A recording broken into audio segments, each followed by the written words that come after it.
Hello dear friends, आप सभी का वेलकम है तनु क्लासेस आर्टको में। जैसे कि आप सबको पता है 1 फरवरी से आप लोगों की परीक्षा शुरू है। ऐसे में आपके पास बहुत ही कम टाइम रह गया है और वैसे आपको एक बात बताएं, जो आपकी तैयारी है वो बहुत ही लाजवाब है, क्योंकि आप लोग जब भी कमेंट करते हैं सभी प्रश्नों का आंसर को जब आप कमेंट करते हैं तो इससे हमें पता चलता है कि जो आपकी तैयारी है वो बहुत ही नेक्स्ट लेवल है, बहुत ही जबरदस्त है। ठीक है, तो फिर से आज की वीडियो में हम लोग हिस्ट्री के कुछ वैसे ही गिने चुने प्रश्नों को लेकर आए हैं जो कि आपके टेस्ट के लिए है और आपके बोर्ड एग्जाम में ऐसे प्रश्न पूछे जाते हैं। इसलिए मैं आज आपको टारगेट देता हूं, अगर आप इन प्रश्नों में जो हम आपके लिए लेके आए हैं अगर आप 60% का भी जवाब देते हैं तो यकीन मानिए आपकी जो तैयारी है वो बहुत ही जबरदस्त है और बहुत ही लाजवाब है। इसलिए मैं आप लोग से रिक्वेस्ट करूंगा, प्लीज वीडियो को लास्ट तक देखिएगा। सभी प्रश्नों का आंसर आप ईमानदारी से खुद से देना है, किसी का भी नहीं देखना है। जो भी प्रश्न नहीं बनेगा फिर से उसको आपको रिवाइज करना है, तभी दोस्तों ये वीडियो देखने का आपको फायदा होगा। ठीक है, तो ये इतिहास के कुछ वैसे ही चुनिंदा प्रश्न है जो कि आपके बोर्ड एग्जाम में सीधे सीधे यहां से आपको पेपर में देखने को मिलेगा। शुरू करते हैं। पहला प्रश्न आपके समक्ष आपके स्क्रीन पर, फिल्म गर्म हवा के निर्माता कौन थे? देखिए, हम आपको ये प्रश्न पढ़ा चुके हैं, आपको जवाब देना है कि फिल्म जो गर्म हवा है उसका निर्माता कौन था। बिल्कुल फर्स्ट का राइट आंसर हो जाएगा वो है MS सत्यु। ऑप्शन आपके डी बिल्कुल सही हो जाएंगे। अगला प्रश्न है क्वेश्चन नंबर 2 जो कि बहुत ही महत्वपूर्ण है। इसका भी आपको जवाब फटाफट मेरे साथ साथ कमेंट करना है। वीडियो को आप लोग शेयर भी कर दीजिए ताकि आपके जितने भी दोस्त नहीं जुड़ पाए हैं वो भी इस क्लास को जुड़ पाए और वो भी इस क्लास का आनंद उठा पाए, क्योंकि बहुत ही मजेदार क्लास होने वाली है। बहुत ही इंपॉर्टेंट प्रश्नों को आज के स्टूडियो में हम लोग करवाने वाले हैं और करने वाले हैं, साथ साथ में चलते रहेंगे। ठीक है, चलिए। मेधे ढाका तारा, मेधे ढाका तारा इस फिल्म के निर्माता कौन थे? बिल्कुल यहाँ पर राइट आंसर आपका हो जाएगा वो है ऋत्विक घटक। ऑप्शन आपके यहाँ पर जो है बी बिल्कुल सही हो जाएंगे सेकंड नंबर प्रश्न का। अब अगला प्रश्न देखिए, 2021 का बोर्ड मॉडल प्रश्न है, जीवक वैद्य किस वंश के काल में थे? जीवक वैद्य जो है वो किस वंश के काल में थे? थर्ड के यहाँ पर राइट आंसर आपको जाएंगे वो है हर्यक काल के थे। ऑप्शन सी आपके बिल्कुल यहाँ पर सही आंसर हो जाएंगे। अगला प्रश्न है क्वेश्चन नंबर 4, पंजाबी सेंचुरी। देखिए, सभी प्रश्न आपको लगेगा कि बिल्कुल नया है, लेकिन इस प्रकार के प्रश्न जो है आपको पूछे जाते हैं। ठीक है, बताइए पंजाबी सेंचुरी नामक पुस्तक के लेखक कौन है? बिल्कुल 4 के यहाँ पर राइट आंसर आपका हो जाएगा वो है प्रकाश टंडन। राइट आंसर आपके ऑप्शन बी हो जाएंगे। ठीक है, आप सबको पता है पंजाबी सेंचुरी नामक पुस्तक जो है वो प्रकाश टंडन का है। इस तरह के प्रश्न आपको पूछे जाते हैं। वैसे तो कुछ प्रश्न तो अक्सर बार पूछा जाता है, जैसे किताबुल हिंद अल ब्रूनी के द्वारा लिखा गया, उसी तरीके से रेहला जो है वो इब्न बतूता के द्वारा लिखा गया, इंडिका जो है वो मेगास्थनीज के द्वारा लिखा गया है ना, और महाभारत जो है वो वेद व्यास के द्वारा लिखा गया। वेद व्यास का पूरा नाम महर्षि वेद व्यास है। इस तरह के प्रश्न तो हम आपको कई बार करवा चुके हैं, लेकिन ये जो प्रश्न है ये बिल्कुल अलग है, हटके है, आपके एग्जाम के लिए चुना गया है। अब देखिए अगला प्रश्न, निम्नलिखित में से कौन सा एक आंदोलन डांडी मार्च से शुरू हुआ था? डांडी कहां पर है? डांडी जो है वो गुजरात में है। अब आपको बताना है कि कौन सा एक आंदोलन है जो कि डांडी मार्च से शुरू हुआ था, और ये भी प्रश्न आपको देखिए पूछा गया है। बिल्कुल 5 का राइट आंसर आपका हो जाएगा सविनय अवज्ञा आंदोलन। आपका ऑप्शन बी बिल्कुल सही हो जाएगा। ये जो सविनय अवज्ञा आंदोलन है वो आपका डांडी से शुरू हुआ था। डांडी जो है वो आपका गुजरात में है। सविनय अवज्ञा आंदोलन जो है वो आपका 1930 में शुरू हुआ था। ठीक है, अगला प्रश्न है क्वेश्चन नंबर 6, असहयोग आंदोलन कब प्रारंभ हुआ था? आप लोग कमेंट में बताइए, क्या आपको ये क्वेश्चन हम नहीं पढ़ाए हैं? बिल्कुल पढ़ाए हैं। इसी बात पर वीडियो को आप लोग लाइक कर दीजिए और इसी बात पर वीडियो को शेयर कर दीजिए। पहली बार आए हैं चैनल को आप लोग सब्सक्राइब कर दीजिए। ठीक है, चलिए। असहयोग आंदोलन बिल्कुल राइट आंसर आपका हो जाएगा 1920 में शुरू हुआ था। कई बार पूछा गया है। असहयोग आंदोलन आपका 1920 में शुरू हुआ था, गांधी जी के द्वारा शुरू किया गया था। अब अगला प्रश्न है क्वेश्चन नंबर 7 जो कि बहुत ही महत्वपूर्ण प्रश्न है, वैदिक सभ्यता जो है कैसी सभ्यता थी? तो वैदिक सभ्यता जो है वो आपका ग्रामीण सभ्यता थी। ऑप्शन भी आपके सही हो जाएंगे। और हड़प्पा सभ्यता जो है वो आपका नगरीय सभ्यता थी। ठीक है, लेकिन वैदिक सभ्यता क्या थी? आपका ग्रामीण सभ्यता। वैदिक सभ्यता का नाम वैदिक सभ्यता क्यों पड़ा? तो क्योंकि उनकी जानकारी हम लोगों को वेदों से मिला था, इसीलिए वैदिक सभ्यता का नाम वैदिक सभ्यता पड़ा। ठीक है, और एक प्रश्न आपको पूछा जाता है सिंपली, वेद कितने प्रकार के होते हैं? तो वेद के टोटल 4 प्रकार है ना, ऋग्वेद, यजुर्वेद, सामवेद, अथर्ववेद। पुराणों की संख्या कितनी है? तो पुराणों की संख्या 18 है। हमने आपको कई बार पढ़ाया है। अब अगला प्रश्न है जो कि बिल्कुल अलग है और बिल्कुल मस्त है, फटाफट आप लोग जवाब दीजिएगा इसका। त्रिरत्न किस धर्म से संबंधित है? तो त्रिरत्न जो है वो आपका जैन धर्म से संबंधित है। याद रखिएगा, त्रिरत्न आपका किस धर्म से है? जैन धर्म। श्वेतांबर और दिगंबर ये किससे संबंधित है? तो श्वेतांबर और दिगंबर जो है ये भी आपका जैन धर्म से है। क्या आप लोग को ये सारा चीज पता है? बिल्कुल हम आपको पढ़ा चुके हैं डियर। जो मेहनत से पढ़ते हैं, लगनशील से, ईमानदारी से पढ़ते हैं, एकदम अपने प्रति ईमानदारी से पढ़ते हैं, तो 100% उसको ये सारा प्रश्न आता होगा। ठीक है, अगला, त्रिपिटक किस धर्म से संबंधित है? तो हम सबको पता है त्रिपिटक हो गया, शुद्ध पिटक हो गया, महायान हो गया, हीनयान हो गया, ये सभी का जो संबंध है वो बौद्ध धर्म से है। हम भी आपको ये कई बार पढ़ा चुके हैं, बहुत बार पढ़ा चुके हैं। बिल्कुल बहुत बहुत बढ़िया जो भी जवाब दे रहे हैं, बहुत गजब। बिल्कुल आप लोग तैयारी करते हैं दिल से, लगनशील से, ऐसी ही तैयारी कीजिए, अपने माँ बाप का नाम रोशन कीजिए और रिजल्ट में इस बार आपको फोड़ना है, ठीक है। चलिए, तृतीय बौद्ध संगीति कहाँ हुई थी? तृतीय बौद्ध संगीति जो है वो पाटलिपुत्र में हुई थी। ऑप्शन आपके ए यहाँ पर बिल्कुल सही हो जाएंगे। अब अगला प्रश्न है क्वेश्चन नंबर 11 आपके समक्ष में। 1917 में जो चंपारण, गांधी जी किसके अनुरोध पर गए थे? आपको पता है 1917 में कौन सा सत्याग्रह हुआ था? चंपारण सत्याग्रह, ठीक है। तो ये कौन किया था? गांधी जी किए थे। तो बताइए, गांधी जी जो चंपारण गए थे तो वो किसके रिक्वेस्ट पर गए थे, किसके अनुरोध पर? बिल्कुल राइट आंसर आपका 11 का यहाँ पर हो जाएगा राजकुमार शुक्ल। इसी के जो है अनुरोध पर जो है गांधी जी गए थे चंपारण, ठीक है। एक प्रश्न और यहां पर बनता है कि गांधी जी के राजनीतिक गुरु कौन थे? तो गांधी जी के राजनीतिक गुरु का नाम है गोपाल कृष्ण गोखले। गोपाल कृष्ण गोखले। आपको हम ये सारा प्रश्न कई बार पढ़ा चुके हैं, महामैराथन आपका क्लास चलता है रोज, आप लोग को ये सारा चीज हम पढ़ा चुके हैं, ठीक है। अगला देखिए आप लोग, सविनय अवज्ञा आंदोलन में गांधी जी ने नमक कानून तोड़ा था। बताइए कब तोड़ा था? सविनय अवज्ञा आंदोलन में गांधी जी ने नमक कानून को कब तोड़ा था? 12 का यहाँ पर राइट आंसर आपका हो जाएगा 6 अप्रैल 1930 को। ऑप्शन आपके ए बिल्कुल सही जवाब हो जाएंगे। वाह क्या बात है, बिल्कुल लाजवाब आंसर आ रही है आप लोगों का, बहुत ही जबरदस्त, बहुत ही खतरनाक आपकी तैयारी है। अब अगला प्रश्न देखिए, बहुत ही ताबड़तोड़ तैयारी है आप लोगों की। चलिए, बिल्कुल गांधी जी किस गोलमेज सम्मेलन में भाग लिया था? आप सबको पता है जो प्रथम गोलमेज सम्मेलन हुआ था वहां पर किसी भी भारतीय को जाने का अनुमति नहीं दिया था, ठीक है। लेकिन जो द्वितीय गोलमेज सम्मेलन हुआ था वहां पर भारतीय को जाने का अनुमति दिया था। तो इसका मतलब है कि गांधी जी जो है वो द्वितीय गोलमेज सम्मेलन में भाग लिया था। ऑप्शन भी आपके बिल्कुल सही हो जाएंगे 13 नंबर प्रश्न का। अब अगला प्रश्न देखिए, सर्वे ऑफ इंडिया की स्थापना किस वर्ष हुई थी? फटाफट बताइएगा, क्या हम आपको ये नहीं पढ़ाए हैं? बिल्कुल आपको पढ़ाए हैं, फटाफट जवाब दीजिएगा। सर्वे ऑफ इंडिया की जो स्थापना है वो किस वर्ष की गई थी? राइट आंसर यहां पर हो जाएंगे 1878 में। ऑप्शन आपके डी बिल्कुल सही हो जाएंगे। अगला प्रश्न है, कलकत्ता में अंग्रेजी की किलोबंद, कलकत्ता में अंग्रेजों की किलेबंद बस्ती का क्या नाम था? तो कलकत्ता में अंग्रेजों की जो किलेबंद बस्ती था उनका नाम था फोर्ट विलियम। इसलिए पूछा जाता है कि फोर्ट विलियम कहां पर है? तो फोर्ट विलियम जो है वो आपका कोलकाता में है ना, याद है आपको। और विक्टोरिया मेमोरियल वो भी कोलकाता में है, हावड़ा ब्रिज वो भी कोलकाता में है। अगला प्रश्न है क्वेश्चन नंबर 16, राइटर्स बिल्डिंग ये किस राज्य की प्रशासकीय भवन है? बताइए, राइटर्स बिल्डिंग जो है वो किस राज्य की प्रशासकीय भवन है? बिल्कुल 16 का राइट हो जाएगा पश्चिम बंगाल। ऑप्शन सी आपके बिल्कुल सही हो जाएंगे। क्या बात है, बहुत ही जबरदस्त, बहुत ही गुड आप लोग आंसर दे रहे हैं, बहुत जबरदस्त, मजा आ रहा है। चलिए अगला देखिए,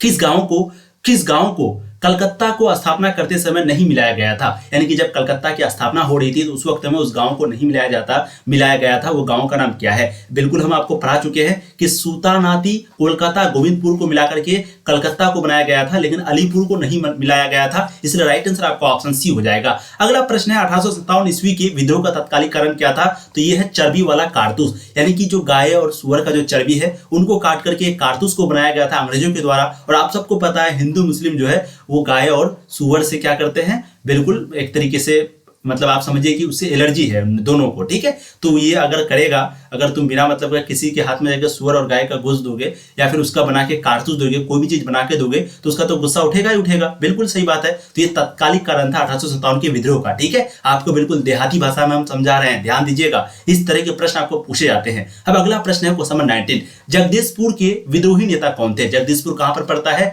बिहार में। अब आपको आंसर बिल्कुल आ गया होगा, है ना। जगदीशपुर बिहार में पड़ता है। अब आप बताइए, जब 1857 का विद्रोह हो रहा था तो उस वक्त में जगदीशपुर के विद्रोही नेता कौन था? आपको हम कल ही पढ़ाए हैं, रात को पढ़ाए हैं कि नहीं? बिल्कुल राइट आंसर क्या हो जाएगा? वीर कुंवर सिंह। वीर कुंवर सिंह जो है वो जगदीशपुर के विद्रोही नेता थे। नाना साहेब कहां के थे? तात्या टोपे और नाना साहेब वो एक ही जगह के थे, है ना। लेकिन वो जगह का नाम आपको फटाफट कमेंट करना है, कमेंट में फटाफट। आप लोग को रात को पढ़ाए हैं, भूलना नहीं है। अगला देखिए, कानपुर में विद्रोही का नेतृत्व कौन संभाला था?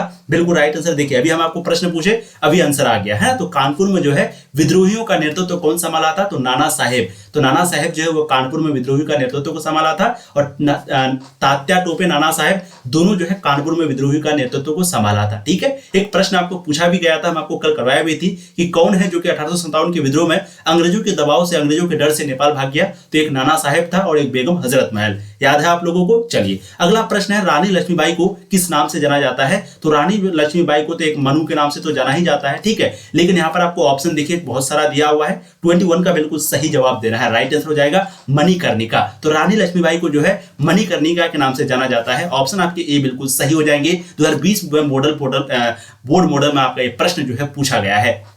अब अगला प्रश्न देखिए, बहुत ही महत्वपूर्ण। रैयतवारी बंदोबस्त औपनिवेशिक भारत के कितने प्रतिशत भाग पर लागू किया गया था? ये जो रैयतवारी बंदोबस्त है वो औपनिवेशिक भारत के कितने प्रतिशत भाग पर लागू किया गया था? 22 का यहाँ पर राइट आंसर आपका हो जाएगा, वो है 51%। ध्यान रखिएगा, ऑप्शन बी आपका बिल्कुल सही हो जाएगा। भारत आने वाले प्रथम यूरोपियन कौन थे? तो भारत आने वाले प्रथम यूरोपियन थे कौन थे? फटाफट जवाब दीजिएगा, पुर्तगाली। ठीक है, 23 का यहाँ पर राइट आंसर हो जाएगा आपका ऑप्शन ए। सबसे पहले भारत में पुर्तगाली आए थे। कब आए थे? 1498 में आए थे, और उनका नाम क्या था? वास्को डी गामा, जो सबसे पहले यहाँ पर आए थे। ठीक है, बहुत जबरदस्त, बहुत बढ़िया। अगला प्रश्न है, किस रिपोर्ट का संबंध ईस्ट इंडिया कंपनी के क्रियाकलापों से था? फटाफट जवाब दीजिएगा। अगर आप सही जवाब दे रहे हैं तो इसी बात पर वीडियो को लाइक कर दीजिए, चैनल को भी सब्सक्राइब कर दीजिए। और देखिए, मैं आपको कई बार बता चुका हूं, 7 बजे जो है आज आप लोगों की पॉलिटिकल साइंस की महामैराथन क्लास होने वाली है। तो आज आपको 7 बजे क्लास में जुड़ना है। 6 बजे आपकी हिस्ट्री की सब्जेक्टिव क्वेश्चन होने वाली है, तो सब्जेक्टिव क्वेश्चन को भी आपको देखना है। ठीक है, चलिए, किस रिपोर्ट का संबंध ईस्ट इंडिया कंपनी के क्रियाकलाप से था?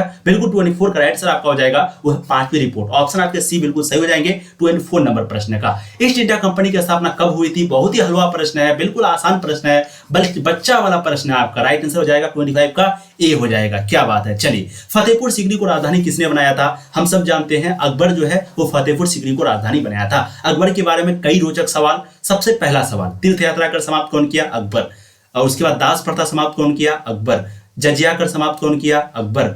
सती प्रथा समाप्त कौन किया? अकबर। अकबर का शासन कब से कब तक था? 1556 से 1605 तक। क्या आपको नहीं पढ़ाया गया है? बिल्कुल, ये सारा चीज आपको पढ़ाया गया है डियर। जो ईमानदारी से, जो मेहनत से पढ़ते हैं, लगन से पढ़ते हैं, दिल से पढ़ते हैं, बिल्कुल वो 100% इस बार एग्जाम में फोड़ेगा ही फोड़ेगा। ठीक है, फतेहपुर सीकरी को राजधानी जो है वो अकबर ने बनाया था। ऑप्शन आपका ए बिल्कुल सही हो जाएगा। अगला प्रश्न है, साइमन आयोग ने भारत की यात्रा कब की थी? तो साइमन आयोग ने जो भारत की यात्रा है वो की थी 1924 में। ऑप्शन बी आपके 27 का बिल्कुल सही हो जाएगा। फटाफट आप लोग जवाब दीजिएगा। चौरी चौरा कांड कब हुआ? बताइए, बहुत ही इंपॉर्टेंट क्वेश्चन है। चौरी चौरा कांड यहाँ पर कब हुआ?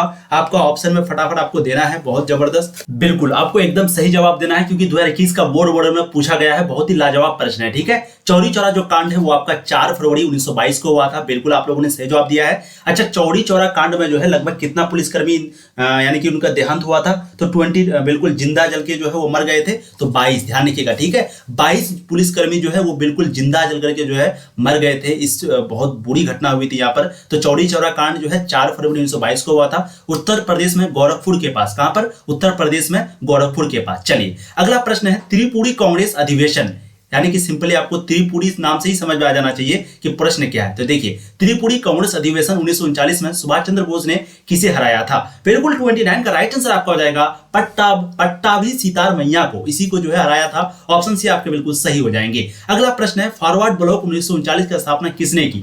फॉरवर्ड ब्लॉक जो 1939 है इसकी स्थापना किसने की? बिल्कुल 30 का यहाँ पर सही जवाब हो जाएगा, सुभाष चंद्र बोस ने। सुभाष चंद्र बोस ने दिल्ली चलो का नारा दिया था। आजाद हिंद की स्थापना जो है वो सुभाष चंद्र बोस ने ही किए थे, है ना। अगला प्रश्न है, किस मुगल शासक ने झरोखा दर्शन की प्रथा की शुरुआत की? झरोखा दर्शन की प्रथा, इसकी जो शुरुआत है वो कौन सा मुगल शासक ने किया था? तो यहाँ पर राइट आंसर हो जाएगा अकबर, है ना। अकबर ने दीन इलाही का भी शुरुआत किया था और झरोखा दर्शन की प्रथा इसका भी शुरुआत किया था। और एक चीज के बारे में आप लोग को पता ही होगा, तंबाकू। जी हाँ, तंबाकू का शुरुआत किस शासक ने किया था? अकबर ने। इसको बंद किसने किया था? जहांगीर ने। ठीक है, चलिए अगला प्रश्न है, अकबर का संरक्षक कौन था? तो अकबर का संरक्षक का नाम है बैरम खां। याद है आप लोगों को अकबर का संरक्षक का नाम क्या है? बैरम खां। ऑप्शन आपके ए यहाँ पर सही हो जाएंगे। 2015 और 16 में ये प्रश्न आपको पूछा गया है। चलिए, अभी नहीं तो कभी नहीं, सीने में जला ले आग, यानी कि इस एग्जाम को अगर अभी नहीं करेंगे तो फिर कभी नहीं करेंगे, इसलिए सीने में लगा लो अभी आग। ठीक है, अभी नहीं तो कभी नहीं, सीने में लगा लो आग, ना आंख बंदी कर जी बंदिया, अब उठ जरा तू जाग। समझ गए? आंख बंद करके आपको नहीं जीना है, आपको उठना है और जागना है और फोड़ना है। इस बार जीत और हार आपकी सोच पर निर्भर करती है दोस्तों। अगर आप मान लेते हैं तो हार होगी, और अभी भी अगर आप ठाल लेते हैं तो समझ जाइए कि आपकी जीत जो है वो पक्की है। चलिए, अकबर निम्नलिखित में से किस राज्य पर अधिकार नहीं कर सका था? बिल्कुल राइट आंसर आपका हो जाएगा मेवाड़। चित्तौड़ नहीं होगा। बहुत लोग चित्तौड़ अभी भी सोचते हैं, पता नहीं क्या बात है, मैं आपको बार बार बोल के थक गया हूं कि अकबर जो है वो मेवाड़ पर अधिकार नहीं कर पाया था। ऑप्शन भी आपका सही हो जाएगा। ठीक है, अकबर जो है वो द्वितीय पानीपत का युद्ध कौन लड़ा था? तो अकबर और हेमू के बीच हुआ था। याद है आप लोग को, ये नाम आप लोग को हमेशा याद रखना है। एक अकबर था और एक था हेमू। इन दोनों के बीच जो है पानीपत का द्वितीय युद्ध हुआ था। कब हुआ था? 1556 में हुआ था। ठीक है, अगला प्रश्न, पंचायत का सरदार एक मुखिया होता था, जिसे क्या कहते थे, तो उसको जो है मुकद्दम या फिर मुखिया कहा जाता था, है ना। तो पंचायत का सरदार होता था एक मुखिया, जिसको मुकद्दम या मुखिया कहा जाता था। 34 का राइट आंसर ऑप्शन ए हो जाएंगे। अब अगला प्रश्न है क्वेश्चन नंबर 35, गांव के मुखिया या मुकद्दम का या फिर मंडल का मुख्य कार्य क्या था। तो उनका सिंपली कार्य था, जो भी गांव का आमदनी होता था, जो भी खर्च होता था, उसी का हिसाब किताब करना, उसी का हिसाब किताब जो है अपनी निगरानी में बनवाना, यही गांव के मुकद्दम या फिर मुखिया का काम होता था। ठीक है, अगला प्रश्न है क्वेश्चन नंबर 36, राजस्थान और महाराष्ट्र दोनों प्रांत के जिस भाग में आते हैं वे हैं। तो बताइए राजस्थान और महाराष्ट्र जो है वो भारत के कौन से भाग में आते हैं। आपको सिंपली यही प्रश्न पूछा गया। बिल्कुल आप लोगों ने सही जवाब दिया है, पश्चिमी भाग में आते हैं। ध्यान रखिएगा, राजस्थान और महाराष्ट्र जो है वो इंडिया के इस साइड में है। ठीक है, जैसे इंडिया का आपका मैप जो है वो इस प्रकार है, मैं बना नहीं पा रहा हूं, सॉरी फॉर दैट, लेकिन आपका इंडिया का मैप जो है इस प्रकार है। तो इधर जो है आपका आता है राजस्थान और महाराष्ट्र। ठीक है, अगला प्रश्न है, बहुत ही इंपॉर्टेंट है, क्वेश्चन बड़ा है, इसको देख के डरना नहीं है। देखिए, खाली पड़ी लेकिन उपजाऊ जमीन जो दस्तकारों की पुश्तैनी अधिकार वाली बन गई तथा जिसे ऐतिहासिक भाषा में मीरासन या वतन कहा गया, उनका संबंध मुख्यतः देश के जिस क्षेत्र से था उसका नाम क्या था। इसका राइट आंसर आपका जाएगा महाराष्ट्र। और बस इस क्वेश्चन को पढ़ो ही मत। अगला देखो, प्रसिद्ध विरूपाक्ष मंदिर कहां पर है। तो बिल्कुल हम लोग जानते हैं कि प्रसिद्ध विरूपाक्ष जो मंदिर है वो आपका हम्पी में है। और हम्पी का संबंध किससे है, विजयनगर साम्राज्य से है। विजयनगर साम्राज्य का संस्थापक कौन था, हरिहर और बुक्का, दो भाई था जिनका नाम था हरिहर और बुक्का। कब किया था, 1336 में। बार बार रिवाइज आपको करवा रहे हैं, आपको याद हो जाना चाहिए, हमको भूलना नहीं है कि सर देखिए बार बार रिवीजन करवाते थे, है ना। आयंगर व्यवस्था किससे संबंधित है। तो आयंगर व्यवस्था जो है वो आपका विजयनगर साम्राज्य से संबंधित है। ध्यान रखिएगा, ऑप्शन बी आपका सही हो जाएगा। 2021 में आपको पूछा गया है, इसलिए बहुत इंपॉर्टेंट प्रश्न है आपका। आयंगर व्यवस्था जो है वो आपका विजयनगर साम्राज्य से संबंधित है। अगला प्रश्न है, सांची स्तूप को संरक्षित रखने में अहम भूमिका किसकी थी। तो आप सबको पता है कि सांची का जो स्तूप है उनको सुरक्षित रखने में अहम भूमिका जो है वो एच कौल का भी था, शाहजहां बेगम का भी था, सुल्तान जहां बेगम का भी था। राइट आंसर हो जाएगा सभी का। ठीक है, अगला प्रश्न है, विजयनगर के शासक अपने आप को क्या कहते थे। तो विजयनगर के शासक जो है वो अपने आप को राय बुलाते थे, राय, जैसे कृष्णदेव राय, है ना। तो कभी कभी ऑप्शन में आपको रायस देगा, कभी कभी राय देगा, दोनों बिल्कुल सही होगा, जो भी देगा उसी में आपको टिक लगाना है। अगला प्रश्न है, किसने कहा था, ना मैं काबा हूं ना मैं कैलाश, मैं भगवान डैश भगवान हर एक सांस को सांस में है। कहने का मतलब ये बात किसने कहा था कि ना मैं काबा में हूं ना मैं कैलाश में हूं, मैं तो सभी के सांसों में हूं। तो बिल्कुल आप जानते हैं कबीर जो है वो हिंदू मुस्लिम एकता का बात करता था, है ना। राइट आंसर आपका हो जाएगा ए। ठीक है, बहुत बढ़िया। कबीर का जो उपदेश है वो कहां पर जमा है। तो वो है बीजक में जमा है। कहां पर, बीजक में। याद है आप लोगों को, बताइए यस और नॉट। चलिए अगला है, सूरदास, बैजू बाबर तथा रामदास प्रसिद्ध गायक किसके काल में थे। तो ये जो है किसके काल में थे, ये सभी जो है अकबर के काल में ही थे। राइट आंसर आपके ऑप्शन ये हो जाएंगे। औरंगजेब को आलमगीर कहा जाता है, क्या आपको ये पता है, बहुत बढ़िया। शाहजहां को क्या कहा जाता है, बोलिए आप लोग। चलिए अगला, रोशनिया संप्रदाय का संस्थापक कौन था। तो रोशनिया संप्रदाय का संस्थापक का नाम है बायजीद। 44 का राइट आंसर आपके यहाँ पर ऑप्शन बी हो जाएंगे। बहुत जबरदस्त, बहुत बढ़िया। वादे से अपने मुकरेंगे नहीं, जब ठान ली है मंजिल को पाने की, तो उसे पाने से पहले रुकेंगे नहीं। ठीक है, तो जो वादा हम कर चुके हैं उस वादे से नहीं मुकरेंगे। जो कई जीत बाकी है, कई हार बाकी है, अभी तो जिंदगी का पूरा सार बाकी है। यहां से चले हैं नई मंजिल के लिए, यह तो बस एक पन्ना था, अभी तो पूरी किताब बाकी है। चलिए, किस गुरु का जन्म पटना सिटी में हुआ था। तो बताइएगा आप लोग फटाफट, बिल्कुल राइट आंसर हो जाएगा। गुरु गोविंद सिंह का जो जन्म है वो पटना में हुआ था। अगला प्रश्न है, सुल्तानों में घोड़े को दागने की जो प्रथा है उसकी शुरुआत किसने की। राइट आंसर आपको हो जाएंगे अलाउद्दीन खिलजी ने। ऑप्शन भी आपके सही हो जाएंगे। आप लोग को लास्ट में बताना है कि आप लोगों ने कितना सही किया। ठीक है, और देखिए जो भी पीडीएफ लेना चाहते हैं, मैं आपको कई बार बता चुका हूं, इस प्रकार के पीडीएफ को लेने के लिए ऑब्जेक्टिव, सब्जेक्टिव या फिर वीवीआई क्वेश्चन या फिर क्वेश्चन बैंक 2009 से लेकर 2022 तक, या फिर जो महामैराथन का क्लास कराते हैं, जैसे हिस्ट्री का कराए, सबका पीडीएफ ग्रुप में हम भेज दिए। ठीक है, वैसे ही पॉलिटिकल का करेंगे, ज्योग्राफी करेंगे, तो सभी का पीडीएफ जो है वो आपको मिल रहा है। प्लीज जो भी नहीं लिए हैं जल्द से जल्द आप लोग ले लीजिए। बहुत ही कम प्राइस, सिर्फ 249 रुपये प्राइस रखा गया है, जिससे आप सिर्फ एक मॉडल पेपर लेंगे तो 249 रुपये का होता है। लेकिन यहाँ पर आपको जितना भी आपका सब्जेक्ट है, 5 या 6 सभी सब्जेक्ट का question bank, objective, subjective question, guess question, special type of question, उनके बाद जो महामैराथन कराते हैं और 2009 से 2022 तक का क्वेश्चन बैंक, ये सारा चीज आपको सिर्फ 249 रुपये में देना सभी सब्जेक्ट का। जल्द से जल्द दे लीजिएगा, बहुत ही कम प्राइस में बहुत कुछ दिया जा रहा है। ठीक है, नंबर आप देख लीजिएगा अच्छे से, इसमें व्हाट्सएप आपको मैसेज करना है 7667532320। चलिए, जिसको भी लेना और जो ले लिए हैं उसको दोबारा पेमेंट नहीं करना। मैं बार बार बता रहा हूं, इसलिए बता रहा हूं, आप लोग कर देते हैं फिर उसमें दिक्कत हो जाती है पैसे वगैरह वापस करने में। चलिए, दिल्ली सल्तनत का अंतिम सुल्तान कौन था? बिल्कुल राइट आंसर आपका हो जाएगा इब्राहिम लोदी। ऑप्शन आपके डी बिल्कुल सही हो जाएंगे। अगला आप देखिए, दिल्ली सल्तनत का अंतिम सुल्तान यानी कि इब्राहिम लोदी जो है वो लोदी वंश से था, और लोदी वंश वो किस सल्तनत में था? दिल्ली सल्तनत। दिल्ली सल्तनत कब से कब तक चला था? 1206 से लेकर के 1526 तक चला था, है ना? पता है आप लोगों को? बिल्कुल पता होनी चाहिए। उनके बाद इब्राहिम लोदी जो है अकबर बाबर के साथ लड़ाई किया और इब्राहिम लोदी हार गया और दिल्ली सल्तनत गया काम से।